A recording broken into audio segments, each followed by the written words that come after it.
What's up, Ocean? You got Matt here, and welcome back to another Pokemon Wi-Fi battle. Today we are here for week number 6 of the BBR, and it is the second to last week of the season. If you guys missed last week's battle, make sure to go back and check it out. We picked up a nice W, and we'll definitely take it because we need to win the rest of our weeks this season to be able to have a chance to make playoffs. So hopefully we can get that done. Today we're facing off against the Maryland Terrapins and their coach Kelly, aka Under the Radar. I'm a little disappointed because we were expected to play Liv this time around. Liv is one of our closest friends in the community, but she ended up stepping away from the league. So we're going to be playing against Kelly, which is still going to be a good game because they had the first overall pick and they ended up picking up Roaring Moon with the Flying Tera typing? Yeah, Flying Tera typing, which is terrifying with the booster energy combination and acrobatics. So hopefully, fingers crossed, we can find a way around that thing. It's gonna be tough, but we can definitely do it. The rest of the team though is pretty scary. There is an Iron Hands, which is a really fat defensive Pokemon. It can also do a lot of good things offensively. It's a good pivot. It just does so much, so well for a team. Torkoal is great for photosynthesis for the Roaring Moon, but also for the Scovelin's Chlorophyll, which is just an absolute insane Pokemon against my team. And if I, lose one Pokemon on my roster, then I lose to Scovelin in the Sun, which is terrifying. Gastrodon is really annoying because of the spikes, also because it is a really especially defensive, bulky ground type Pokemon. Then there is going to be the Lycanroc Dusk, which is terrifying because of the speed, priority, tough claws, low kicks or lock six, however you want to pronounce this, I don't mind, doesn't matter to me. It's a little annoying because it's fast, has access to powerful stab options like U-turn and like a throat chop as well, which are all really scary, and Sucker Punch, of course. Tinkaton is the only reason this team doesn't just absolutely lose to Specs Gallade, which is not Gallade, Iron Valiant, Specs Iron Valiant. So that is one thing to note. The Braviary is a little annoying to deal with, I'll be honest. Just the fact that it is a good defogger, has Defiant, can be annoying, and it's bulky enough and a good pivot, it makes some sense to bring. Hatterene is a problematic Pokemon for Trick Room, and then Grafaiai or Grafaiai, however you want to pronounce it, is a problem as well for spreading statuses to my team and just wearing down my entire roster. So keep that in mind. This team is a little bit interesting, but let's go ahead and jump into starting off with our first mon. It is going to be our Choice Specs Iron Valiant. Kaiba is back, and now let's be honest. I mentioned earlier on that this team just loses to Specs Iron Valiant if there is no Tinkaton. So hopefully he doesn't bring Tinkaton, because then this team just again loses to this Pokemon.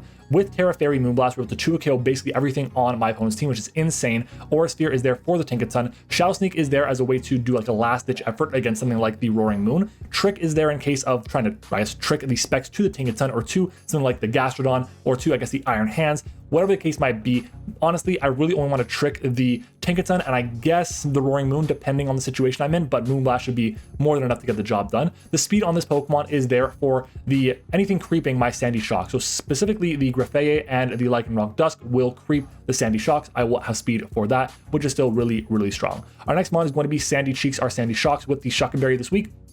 We're rocking with Earth Power, Volt Switch, Power Gem, and Spikes. If I can get up a Spike or two, then I'm in a really good position, especially if I can do that before the Roaring Moon terastallizes. That means I'll be able to get at least 12% off against it, and it's a big deal because that thing will not die to a Specs Moonblast from Tera Fairy Iron Valiant, unless it has a Spike up. So that is important to note. Assuming that it is Tera Flying already. So that is a big deal. We do have enough speed on this Pokemon here for the low kicks, just because I felt like going for the Tinkaton didn't make much sense. Even then, I'll be able to just Earth Power that thing. There's no way it stays in on me, to be honest. So yeah, we're gonna go with that. Next up is going to be our lead Luigi, which is our Breloom with the Focus Sash this week. Last time we ran a Focus Sash lead Breloom, we got 6-0'd because we got tilted and because we missed a Rock Tomb. Yeah, on turn 1, which would have guaranteed a KO and automatically would have made the game not as bad as it was. But hey, it is what it is. We are running enough speed on this set for Tinkaton while it is at -1. That's going to be from our Bulldoze, which is pretty important in this matchup since ground is really hard for them to switch in on. We have access to Mach Punch for generic priority. We have access to Bullet Seed for ways to break through the Gastrodon and the slower Pokemon. And Spore is really good against all the slow Pokemon on this team. It's really nice because Gastrodon is not staying in against me. Torkoal doesn't appreciate getting put to sleep. Iron Hands hates it. Something like, that's everything that's slow, to be honest. But either way, you get the point. It's just really annoying for their team to deal with, especially on the switches. Next up, though, is going to be Unchained, our Goldango here. We're running Choice Specs this week with Flash Cannon, Shadow Ball, Psyshock, and Trick. Trick, again, is there to hit something like the Tinkaton in the worst case scenario, the Roaring Moon, the Iron Hands potentially, but definitely the Gastrodon, because that Pokemon is annoying if it can switch up its moves. So that is something to note. With the Specs Shadow Ball, if there's a Spike or 2 up, we could actually 2 a KO Spit Up Gastrodon, which is crazy to think about. Just an insane Pokemon, and the fact that we are immune to any status move is a big deal. Next up is going to be Salt Bay, which has been one of the MVPs of our team, to be honest. We're running leftovers this week, and it's the first time around where we're going with like a win con-ish version of Garganackle. Salt Cure is really good against this entire team to chip things down, especially because it continues even after we switch out. Recover is huge in this meta, and then Iron Defense with Body Press is a great option here because most of this team is going to be a physically offensive team outside of like maybe Scoville in here, but I'll be honest, I don't really expect it to come too much. It's good, but I have a couple of dragons that resist its stabs, so keep that in mind. I do feel like we have to be careful about it, and we can't really use this set to fruition if the Scoville has come to the game. The investment that we have in this Pokemon, number one, the speed is there for the Gastrodon with no speed. That's pretty important. But number two, we're also able to take an Iron Hands, neutral close combat if it is adamant nature, and that's a big deal. We take two of them if we have our +2 boost from Iron Defense, which is a big deal, especially if I'm able to get like a Salt Cure up. I can just wait for him to just keep willing himself down, taking chip, no matter what happens from the drops from close combat, and then I can go for a big Body Press and get the KO on it. At -1 defense for him and a +2 defense for me, Body Press does over half to a no HP, no defense Iron Hands. And while it won't be that set, that is important to note nonetheless. We do have enough investment in our special defense to take basically any other special hit that we need to, including hits from the Gastrodon as well. Next up, our final mod is going to be Puppet our Hydreigon with the Chople Berry this week. We're running Dragon Dance again. A couple of different setup options here with our Garganackle and our Hydreigon, a couple of Scarfer or Specs mods, excuse me. But this time around, this is not going to sweep. It will not. There's no way it does, unless we get really, really, really lucky, because Earthquake and Stone Edge are great against this team, and then Crunch is there for anything that is taking neutral damage from all three moves. So something like the Gastrodon, something like the Grafii, for example. No, not Grafii, something like the, what is the word I'm looking for? Oh my god, I just had it. The Hatterene, that's the one. So like something like those two Pokemon, we want to have access to Crunch to do more damage. That's really the main thing. The speed on this Pokemon here, we have enough speed for the Tinkerton, I believe it is. Actually, no, it's for the low kicks again. We decided to do that because I don't expect it to be max speed Tinkerton, so that is something. We're Chople Berry for the Iron Hands. It also helps out against close combat on the Lycanroc, which is definitely a possibility against our team. So yeah, guys, that is going to be our team for this week's battle. Make sure to stick around for the battle itself and comment the secret word of today's video, which is going to be sushi. If you guys comment that, I will know you have watched this far into the video and you're one of the real MVPs who watches the team builders. But guys, thanks for watching Team Builder. Leave a like, comment, subscribe, and I will be right back with the battle. All right, everyone, we're back. Unfortunately, I see a Scoville on my screen here, which I really don't have to deal with, but it is what it is. So we're going to see also the Gastrodon, the Iron Hands, the Roaring Moon, the Lycanroc Dusk, not Midnight, Lycanroc Dusk. There we go. We're going to see the Scoville and Torkoal. So Scoville and Torkoal as Julia just walked in the door. Okay, so my lead here is still always going to be Luigi. It just makes the most amount of sense in basically every situation. I can put things to sleep. I can wear things down. If it's going to be a lead of Torkoal, then I mean, I can find out right away if it's going to be Smooth Rock, Heat Rock, because there's a possibility for it to be the safety goggles as well. So we shall see. We'll see what we can do. Hopefully we can get the W today against Kelly, and let's go ahead and jump on into it. Good luck, have fun, and of course, guys, make sure to leave a like on the video, of course, and comment your thoughts on the battle down below. That helps the channel grow, and I would really, really appreciate it. So let's go ahead and do it. All right, so what is his lead going to be? I have my calc set up on my left here. And we're going to see a lead up Torkoal. Okay, so here's going to be the Sun. Unfortunate, but we're going to set up our Spore here quickly. And we'll find out right away, is it going to be the Heat Rock? Because that has a really, really big role. Yeah, it's a big deal. If he goes hard into this Scoville, that's a problem. But we're going to see here, it is not going to be the safety goggles, which is actually huge for us. It's a really big deal. So now if I go to Torkoal quickly on the calc, defensive Torkoal is going to take 37 to 44 from Bulldoze, which is a lot of damage. So I'm going to go ahead and just fire off the Bulldoze here, and we're going to see what he's going to do. He's going to stay in, take the attack, big old damage there, and let's see, is he going to go for a wake up here? Of course he wakes up turn 1. That's unfortunate. Stealth Rock comes out. I have no way to remove them. It is what it is though. So over here though, I think my play is to go for, again, a Spore. So we're going to go for that Spore once more, and let's see what we can do. Yeah, let's swap out into the Scoville here. Into the Scoville. That's fine. I have access to the Bulldoze. I'm Focus Sash as well. If I go Scoville, Sunsweeper, it's got 65 base defense. It's going to be taking 52 to 62 from Bulldoze here, which I'm going to go and fire off right now. And I have the Mach Punch in the back as well. As long as we don't get burnt here, that is the main thing. Is there a burn?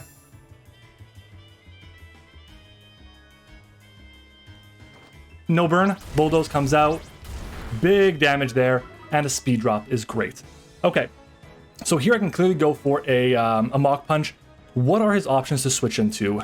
My god, check status. Kelly, oh my god, I want to see his team. Where's his team?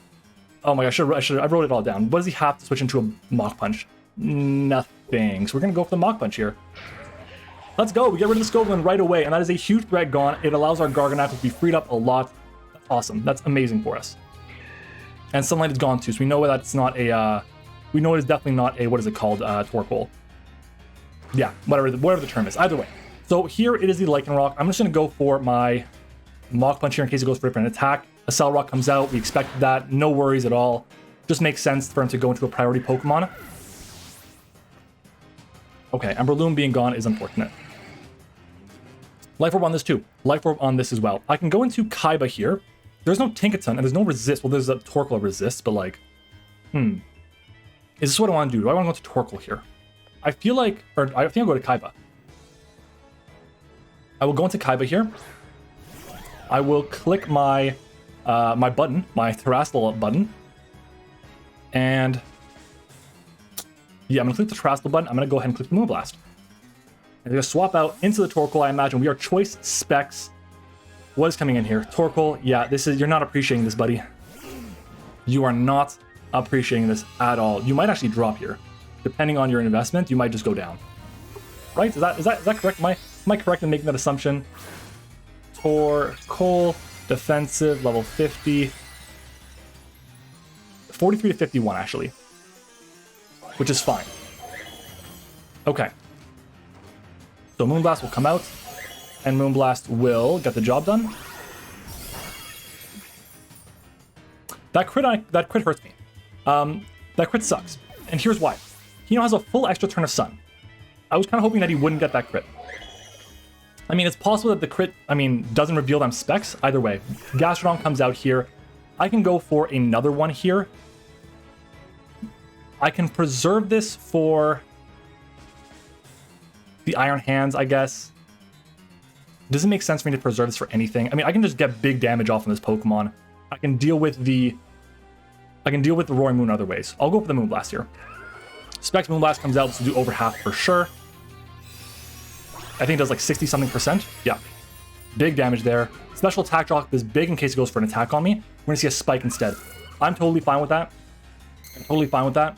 We're going to fire off our Specs Moonblast once again. Iron Valiant going to be going crazy right now. Okay. So, let's go for the Moonblast. Here's an important note. The damage we're taking from the Roaring Moon. Roaring Moon with booster energy. Well, that thing's gone. That's a good thing. I wish I was my Scarf 70 Shocks now, but I'm not. That's unfortunate.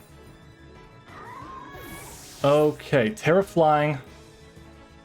Acrobatics with the booster energy. Acrobatics will do not enough. So let's go for our Moonblast here. The attack was heightened. Okay, so with the attack boost.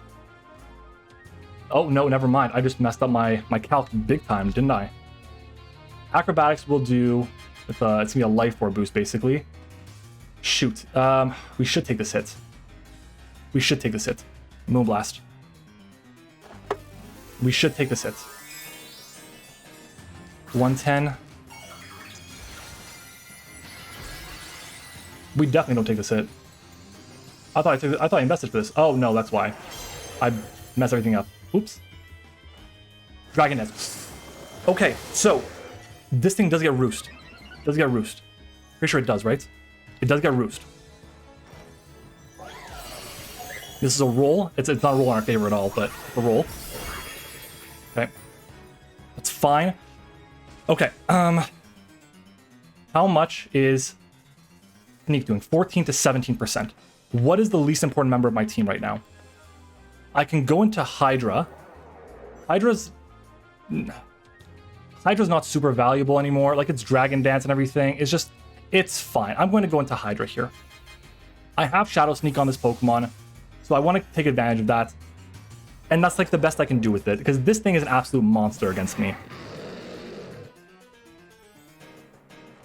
There's the acrobatics. Big ol' yikes here. We lived. Holy shit, we lived. Oh yeah, it has an item still. There you go. Yeah, that's why. Okay. So there you go. So the photosynthesis activates again. So that's fine. It's at +1 attack. I'm going to fire up a Stone Edge here in case it tries to roost on me. I mean, actually, Crunch will do more because the roost will remove its flying typing. But Dragon Claw comes out, will get the KO on me. That's totally fine.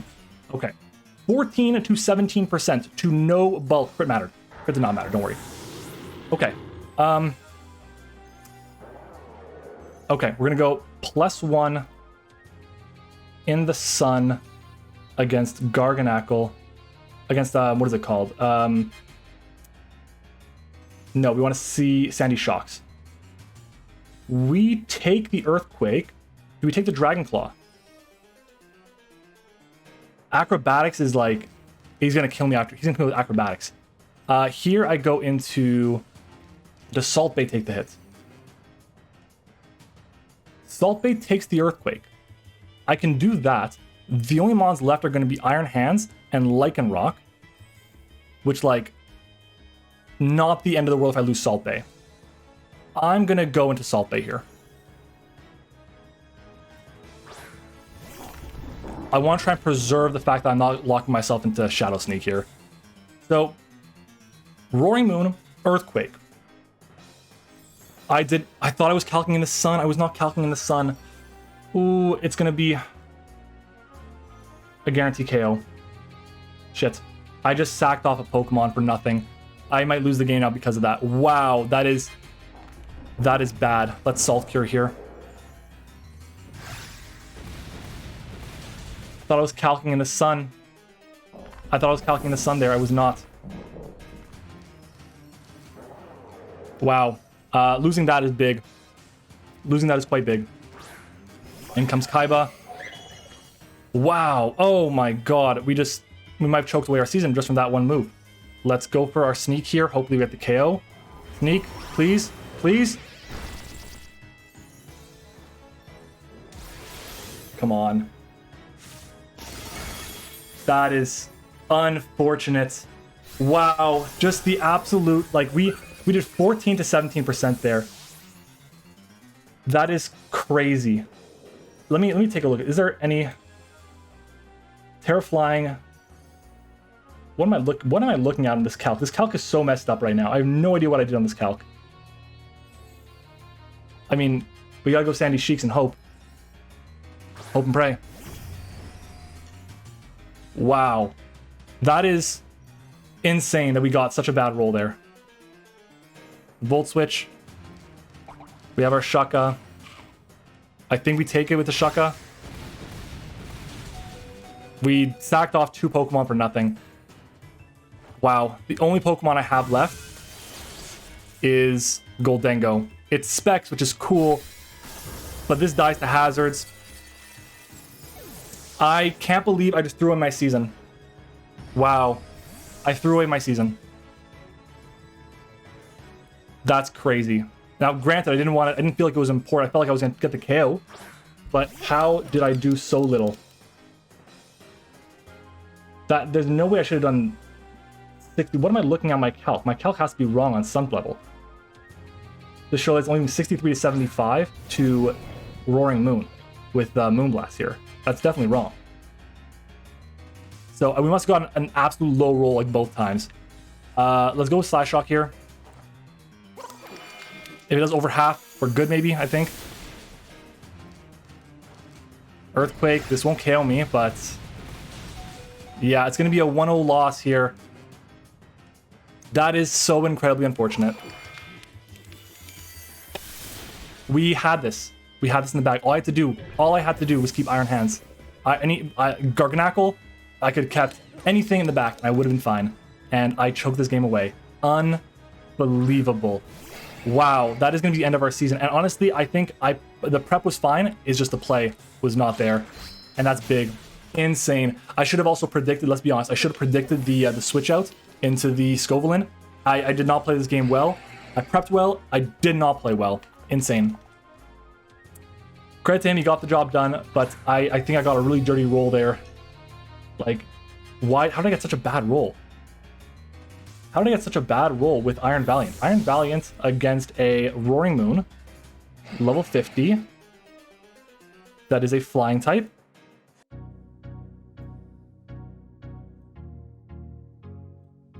What am I missing here? In my notes, I had done like 70 something or 80 something to like 100. What am I missing? Either way, it is what it is. Oh, that's why my Tera wasn't calced. Yeah, so we did 84 to 100, and our Shadow Sneak just 14 to 17. So we got some really bad rolls there, which is so unfortunate. But hey, it is what it is. If you guys enjoyed this video, then do me a favor and leave a like on the video. Make sure to comment your thoughts in the battle down below. And that's going to be it for this week. Next week, we are back for week number 7, the final week for us. Thanks for watching, guys. See you next time.